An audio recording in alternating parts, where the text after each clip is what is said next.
Nous tournons toutes nos caméras à présent vers notre invitée de la rubrique Success Story. C'est une jeune femme camerounaise qui a un talent de chanteuse et de musicienne exceptionnel. Il s'agit de Caresse Fotso dont la voix étonne à travers le monde entier. Les thèmes qu'elle développe avec un ancrage dans notre culture nationale, dans la tradition camerounaise, sont des thèmes qui détonnent et c'est donc tout à fait naturellement qu'elle cartonne dans sa carrière. Quel est le secret de cette réussite? Voici le portrait de Caresse Fotso sous le pinceau de Merveline Tapi. Thank you. Are you okay? This is the African woman power.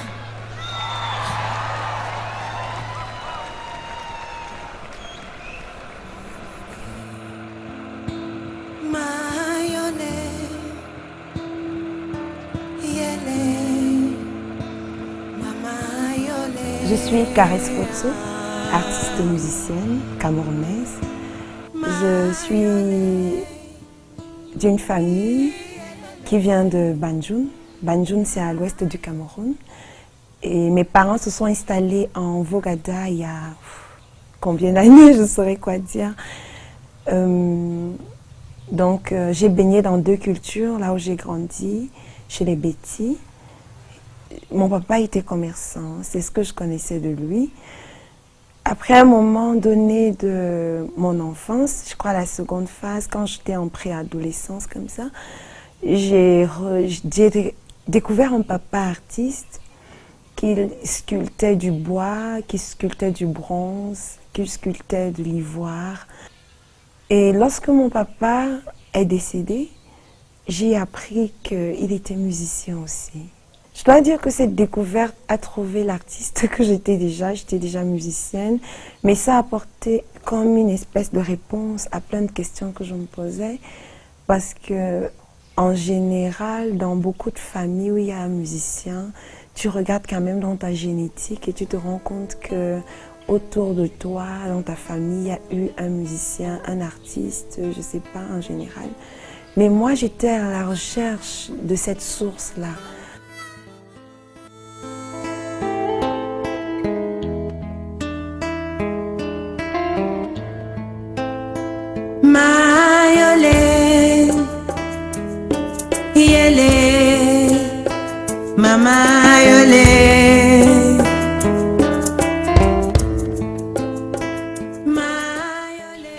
Ma maman est de ces braves femmes, elle est une de ces braves femmes qu'on appelle Bayam Salam.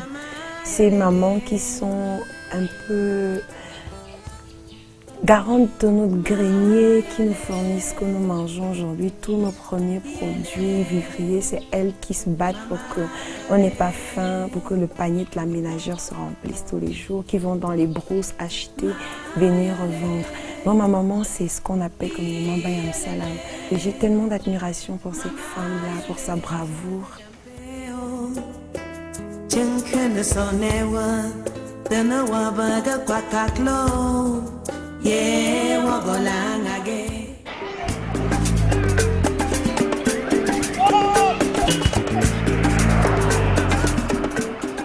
Ça démarre à l'école primaire Notre-Dame des Victoires de Vogada.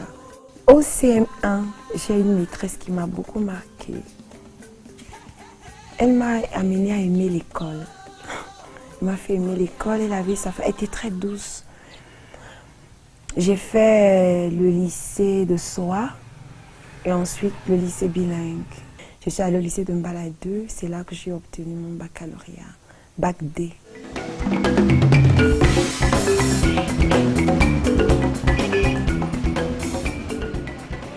J'ai fait le concours du CUS après le bac. Non, la première année fac, je n'ai pas eu.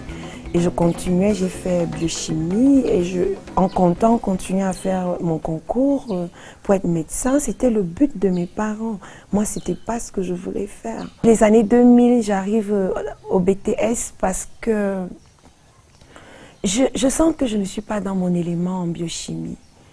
Et puis, je vais voir mes parents, on parle sincèrement, je leur dis, vraiment, ça fait 3 ans, je ne suis pas au bon endroit. Je n'ai pas le sentiment de faire ce que j'aime. Ça va peut-être vous décevoir, mais je suis une artiste. Je ne suis qu'une artiste. Je n'arrive pas à faire autre chose. J'ai envie de faire quelque chose qui va vous ramener les diplômes que vous voulez. Mais ça sera dans un domaine artistique, quelque chose que je vais aimer aussi, quelque chose que vous allez peut-être pas apprécier, mais un métier de création, quelque chose qui me fait rêver. Je suis un peu une rêveuse, j'aime imaginer les choses. Alors j'ai envie de faire un brevet de technicien supérieur en photographie et en audiovisuel. C'était pas facile, mais c'était encore mieux que de ne pas ramener un diplôme. Je crois que mes parents étaient aussi dans une logique de « on veut être fiers de savoir que tu nous as quand même ramené un diplôme, quels que soient les cas ». C'est comme ça que je finis mon cursus, je ramène un BTS en audiovisuel et photographie.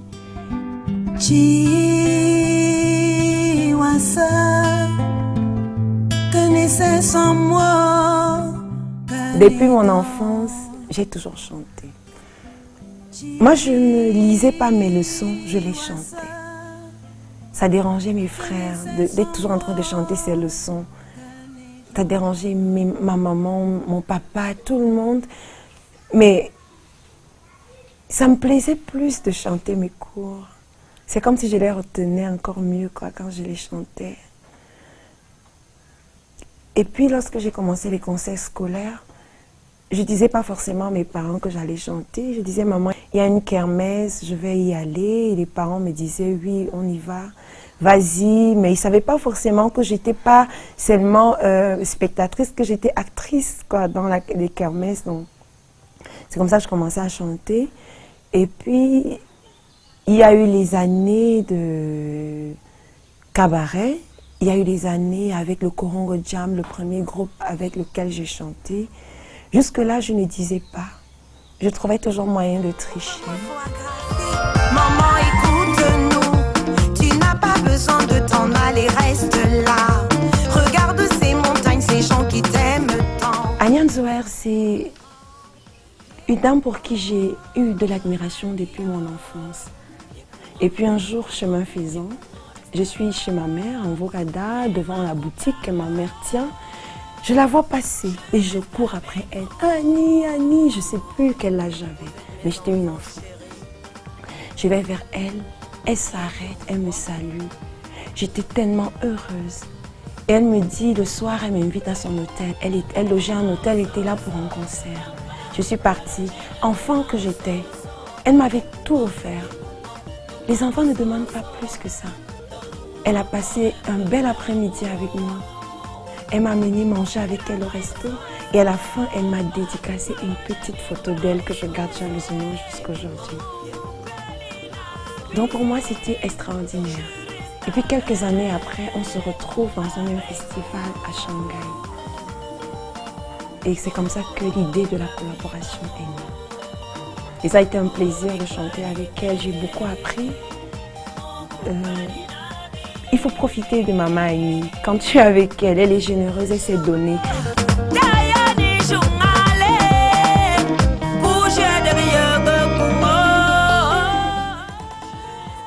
2009, c'est la révélation. C'est l'année qui détermine qui je vais être, qui je suis. 2009, c'est l'année qui décide du métier que je vais faire. En 2009, je postule pour un concours. Visa pour la création, qui est un appel à projet de l'Institut français en direction des artistes africains de l'océan Indien et des Caraïbes. Cette année-là, je suis lauréate. Ça me permet d'avoir une bourse en France. Je travaille avec un directeur artistique, François Coquelard. Mais pour obtenir cette bourse-là, il fallait au préalable avoir déjà des musiques sur un support. Donc en 2009, avec mes frères au Cameroun, je pense à Touré, Ebodé, Guillaume, Ateba, ils sont nombreux. On sort déjà le premier album Moulato et c'est donc grâce à cet album-là que je postule pour aller parfaire mon art.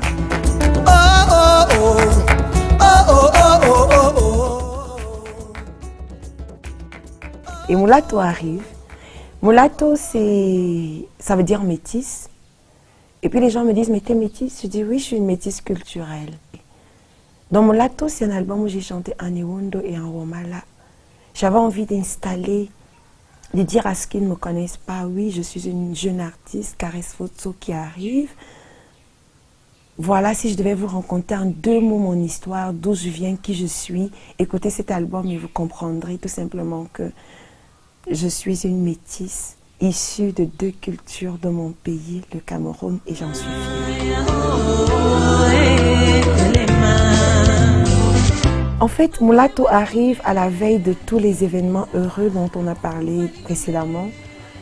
Et puis lorsque j'arrive en France pour ma création, je travaille avec mon directeur artistique François Coquelard. Pendant que je suis en train de travailler chemin faisant, il découvre en moi, là, il décèle une femme multi-instrumentiste qui avait cette amabilité, cette facilité de toucher les instruments et de créer des sons.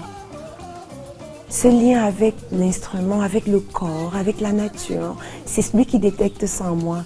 Et il me dit, je pense qu'on va créer un spectacle solo et que tu vas faire un album solo où tu joueras de tous les instruments toute seule.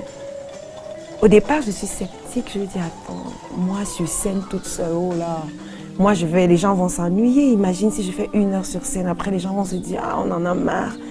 Et puis il m'a dit, on va faire un pari, on va faire un premier essai. C'est comme ça qu'à Bourges, là où il est, on a essayé un premier spectacle. Et à la fin, il y a plein de gens qui venaient me dire, mais c'était court. Je crois que c'est le spectacle qui m'a rassurée. Et c'est comme ça que l'album Kwenye est né. Kwenye qui veut tout simplement dire ma pensée, ma résonance. Parce que dans Kwenye, c'était un album où j'ai joué toute seule, j'ai chanté seule, tous les instruments, toutes les percussions, toutes les guitares, toutes les voix, tous les bacs vocales, je les ai faits. Donc j'avais envie de dire, si vous voulez savoir comment je raisonne, comment je pense, à ce moment-là, écoutez Kwenye. Voilà.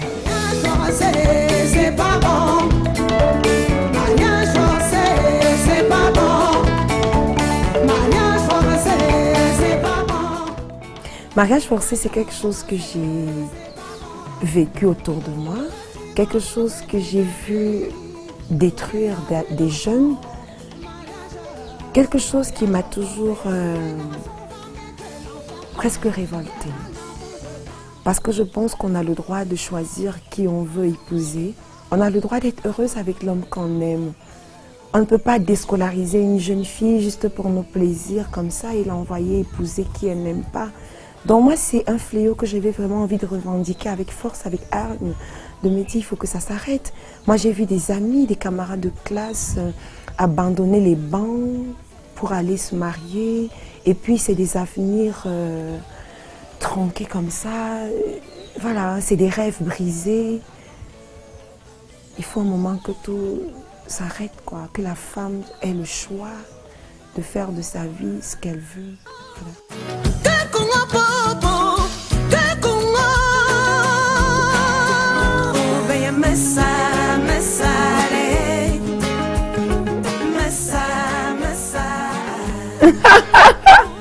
Mais Messa, c'est le Messa, non? Je l'ai trouvé, voilà. Ça se voit pas que je suis amoureuse? Ah si. Et que je suis heureuse? Ouais. C'est ce qui est important. Ouais. Avec quand on est amoureuse, on a envie de le dire à tout le monde. Parce que tout le monde, on aime partager la joie. Non? Quand on est bien, on a envie que tout le monde sache qu'on est heureuse. Non, mais c'est bien d'être amoureux et surtout de sentir qu'en face, on nous le rend. Ça nous rend heureuse. Je crois que c'est aussi l'amour qui est ma force. D'avoir rencontré quelqu'un qui sait donner, qui sait aimer, que j'aime et qui est un tout, quoi. Tout en un. Alors j'avais envie de crier, dire au monde entier. C'est pour ça que j'ai presque clamé l'amour au départ. Au début de la chanson, je dis « Oh, oh, gayoy, gayota, gayoy, poma po, gayoy, gayota, bagakunge. » Donc je proclame sur tous les toits que je l'ai vu, je l'ai enfin vu, je l'ai rencontré cet homme-là. Cette perle rare, il est là, il existe, c'est pas un conte de fées, c'est pas un rêve, je l'ai vu. Donc je le touche du doigt, il est là, il existe.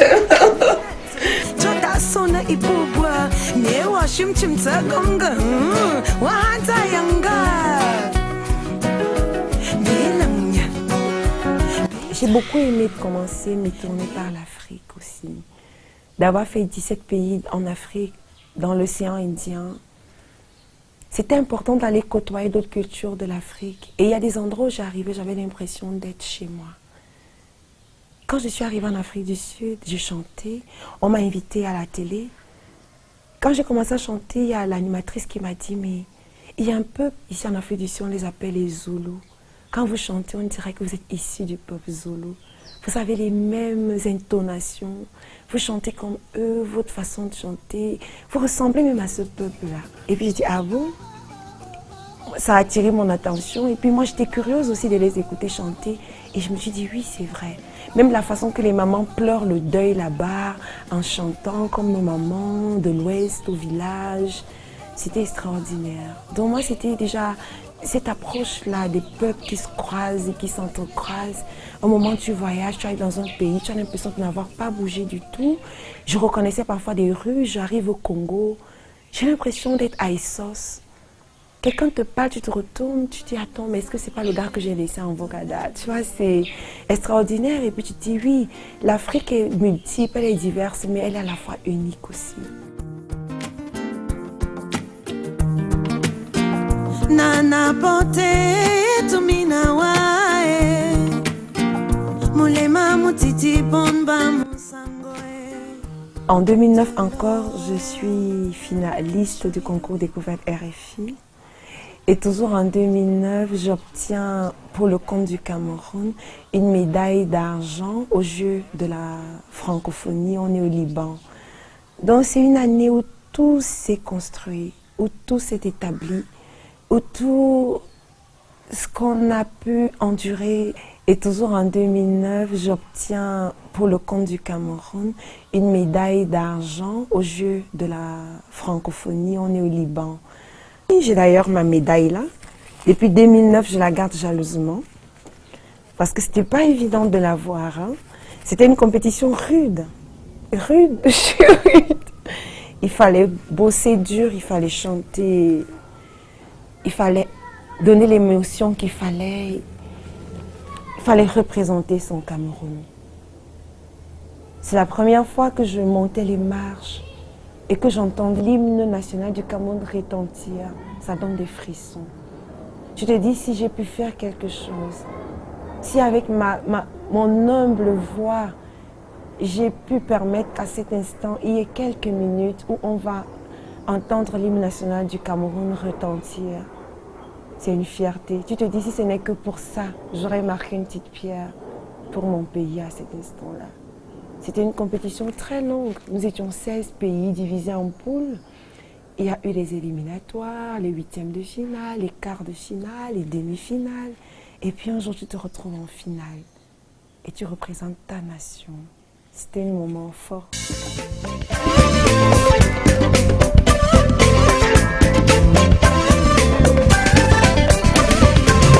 La musique, comme tout métier, demande beaucoup de rigueur, demande beaucoup de discipline. Je dirais même que la musique, par rapport aux autres métiers qu'on explique, demande beaucoup de discipline. C'est un métier loyal qui sait rendre à ceux qui travaillent vraiment. Si tu passes 8 heures à bosser ta guitare, 10 heures, je suis sûre que tu ne sortiras pas de là comme tu es arrivé. Moi, j'ai envie de généraliser et dire à tous les jeunes dans tous les corps de métier, lorsque tu veux faire quelque chose, il faut bien le faire. Lorsque tu as un rêve, il faut y croire. Il faut s'y accrocher, se donner tous les outils pour y arriver. Parce que lorsqu'on croit et qu'on se donne tous les outils pour y arriver, on ne parvient pas à y arriver. Quelle que soit la durée du chemin, le chemin a beau être long, mais si on a la conviction et qu'à aucun moment on ne se décourage, il faut s'y accrocher. Et l'autre part, vous laissez à Dieu, qui est le maître, de décider l'instant qu'il a choisi pour que ce que vous avez rêvé puisse enfin s'accomplir.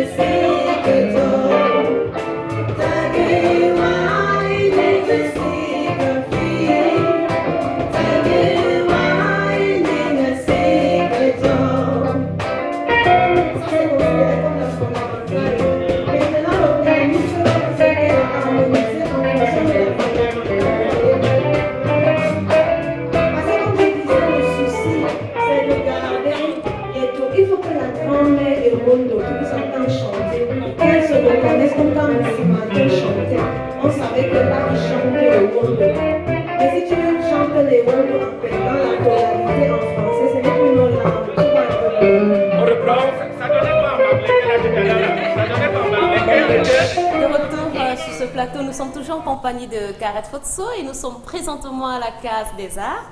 C'est un espace culturel mis sur pied par une association d'artistes dont vous êtes la présidente. C'est une espèce de laboratoire, un lieu où nous recevons les jeunes qui n'ont pas où aller répéter. Il y a aussi une bibliothèque pour permettre, donner l'envie de lire aux jeunes. C'est aussi un lieu social parce que nous accueillons également des jeunes déscolarisés, des jeunes filles qui ont envie d'apprendre à jouer d'un instrument. Et c'est un projet qui date déjà d'au moins 5 ans. L'idée est arrivée avec Baliba, Laurent, qu'on appelle communément Touré, dont nous avons eu cette belle idée. C'est en quelque sorte votre façon à vous de promouvoir la culture camerounaise. Oui, c'est le peu que moi je puisse apporter pour que cette culture-là perdure. Parce que j'ai la conviction que le Cameroun a des talents et qu'il manque juste un lieu d'expression, un lieu où les jeunes peuvent se révéler. C'est un peu dans le social que vous faites. Mais à côté, vous êtes également businesswoman. Il n'y a pas que la Case des Arts. Vous avez des appartements à louer. Vous n'êtes pas seulement Kareth Fotso, l'artiste qu'on connaît aujourd'hui. Oui, Kareth Fotso, c'est logique. Hein. Lorsque la musique nous rend bien ce qu'on lui donne, on se dit, nous sommes dans un métier, on n'est pas sûr d'avoir les mêmes rentrées financières tout au long de notre carrière. Alors le peu que le Seigneur peut nous permettre d'avoir, il faut déjà essayer d'investir quelque part. Et on a essayé de réfléchir, mon conjoint et moi, qu'est-ce qu'on pouvait faire. On s'est dit, c'est mieux d'investir dans l'immobilier. Alors, quelles sont les valeurs qui incarnent votre vie de manière générale? Vous êtes d'abord une femme, au-delà d'être une artiste, et vous êtes également une mère. Je suis une mère, et quand je suis chez moi, je joue pleinement mon rôle de mère. Je n'ai jamais laissé ma maison à une ménagère, abandonner mes enfants à une nounou. Non, ça peut avoir l'air contradictoire, on va dire, elle n'est jamais là.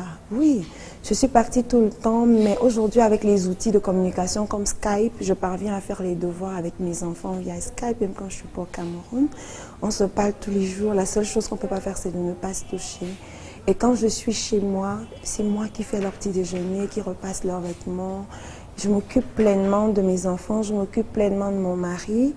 Voilà, comme toute femme ordinaire, je m'occupe de ma famille et ça, c'est très important pour créer le lien familial. Alors, quelle lecture est-ce que vous faites aujourd'hui de l'avenir de la musique camerounaise? Je pense que la musique camerounaise aujourd'hui, comme dans tous les autres secteurs, souffre d'une éducation globale. On est tous ensemble de se perdre dans ce brassage, dans cette mondialisation. Les enfants ne savent plus où mettre la tête. Les parents même ont jeté l'éponge, on abandonne tout. Moi, je dis toujours la langue, c'est le socle. Lorsqu'un enfant grandit, ne sait pas parler sa langue, il est perdu. Il n'a pas de repère. Il ne sait pas où il va. Parce qu'il ne sait pas où il vient. C'est très important de créer le lien entre l'enfant et sa terre. On va revenir à votre parcours, Kareth. Vous êtes partie de votre petite chambre à Wakada pour aujourd'hui vous retrouver sur le toit du monde. En un mot, comment est-ce que vous pouvez résumer votre parcours? La persévérance et le travail. Je me rappelle, on était dans un groupe, le Korongo Jam. Je partais de Wakada à pied. On allait jusqu'au lycée bilingue. On répétait tous les jours. Il y a des voisins qui nous demandaient, mais pourquoi vous répétez? On dit, on ne sait pas. C'est pour l'amour de la musique. Il y a des gens qui venaient nous demander, est-ce que vous avez concert demain? On dit, nous, on n'a pas concert demain, on a concert tous les jours. Alors, on va sortir par là. Quel est votre message de fin à l'endroit des téléspectateurs qui nous regardent ce soir et qui peut-être rêvent aussi de devenir artistes planétaires comme vous, Kareth? Pour tous qui rêvent, alors, disons-le comme ça, il faut mettre toutes les batteries pour que votre rêve soit réalité. Il faut croire en ce que vous faites. Ne pas laisser une influence extérieure vous faire croire que vous n'êtes pas capable d'atteindre votre objectif. Gardez le regard fixé sur votre objectif et ne vous détournez jamais. Il faut garder la ferme conviction parce qu'avec la foi, on peut soulever les montagnes. Moi, je suis partie d'Onvogada. Aujourd'hui, je fais les scènes du monde. Je n'étais qu'un enfant de quartier qu'on dirait pauvre. Mais je tutoie tellement de scènes et je veux dire, je ne suis pas un cas exceptionnel. Personne n'a un sort qui est jeté sur lui, quoi. C'est chacun qui peut faire sa propre révolution et se transformer sa vie. Nul ne choisit là où il naît, mais on peut choisir là où on veut passer le restant de sa vie. Peut-être une dernière chose avant de sortir définitivement de cet entretien. Je trahis peut-être pas un secret. Après le monde entier, après l'Afrique, l'Europe, les États-Unis, tous les continents, Vos enfants vont aller au Cameroun pour votre tout premier concert. Oui. Il fallait qu'on le fasse, il était temps. Il n'y avait pas tout réuni pour qu'on puisse y arriver, mais je crois qu'aujourd'hui, les choses sont en train de se mettre en place et que le mois d'avril est choisi pour. Et on va commencer à Douala, à Yaoundé. Il y a des possibilités qu'on aille à l'ouest, c'est en train de se mettre en place. Si c'est possible, on ira, mais ça va se faire en avril. Un concert, j'ai hâte. Alors nous aussi, nous avons hâte de te retrouver Caresse en concert au Cameroun, ça nous manque tellement. Merci. Et on te souhaite bon vent, bonne suite. Bonne suite aussi à Carrière. Et merci de donner l'opportunité à ceux qui nous regardent de se dire que c'est possible. If you believe, you can't.